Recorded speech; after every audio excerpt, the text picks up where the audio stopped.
আমরা মানব সেবা সম্পর্কে আলোচনা শুনতেছিলাম যে গত ভিডিওতে হযরত ওমর ফারুক রাদিয়াল্লাহু আনহু সেই বুড়ির বাসায় গিয়ে দেখলেন সব পরিষ্কার পরিচ্ছন্ন কাজ করা আছে। তিনি ভাবলেন আগামীকাল আসবো। আগামীকাল গিয়েও দেখেন সব কাজকাম করা। তিনি ভাবলেন যে তার পরের দিন আসবে। এভাবে প্রত্যেক দিন পান। একদিন লুকিয়ে থাকেন যে কে কাজ করে দিয়ে যায়।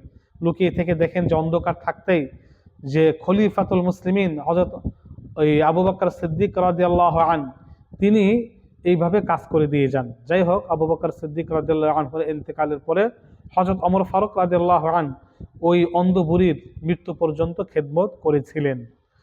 মহানবী সাল্লাল্লাহু আলাইহি ওয়াসাল্লামের এরকম অনেক দৃষ্টান্ত রয়েছে। সাহাবায়ে কেরামদের দৃষ্টান্ত দেখেন। ইয়ারমুকের যুদ্ধের সময় যে হযরত আবু জাহাম ইবনে হুযাইফা রাদিয়াল্লাহু বর্ণনা করেন যে ইয়ারমুকের যুদ্ধে আপন চাচাতো ভাইয়ের তালাশে বের হলাম।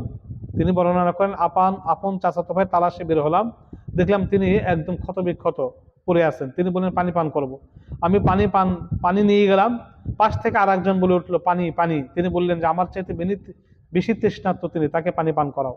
তার কাছে গেলে আরেকজন পানি পানি বলে চিৎকার করলে অসুস্থ ব্যক্তি, তিনি বললেন যে আমার চাইতে তিনি বেশি তৃষ্ণার্ত, তাকে পানি পানি করাও। বা আবার এইভাবে করতে করতে শেষ পর্যন্ত আমি দেখলাম যে সবাই মানে তৃষ্ণার্ত অবস্থায় একজন আরেকজনের খেদমত করার জন্য, সম্মান করার জন্য, পানি পান করার জন্য পরিশেষে কেউ পানি পান করতে পারে না, সবাই পানি ছাড়াই মৃত্যুবরণ শহীদ হয়েছেন। এই জন্য এই মানে মানব সেবার এত দৃষ্টান্ত আল্লাহ রসুল এবং সাহাবায়ে কেরাম করে গিয়েছেন, যেটা মানে এটা দেখানো আর কারো পক্ষে সম্ভব নয়।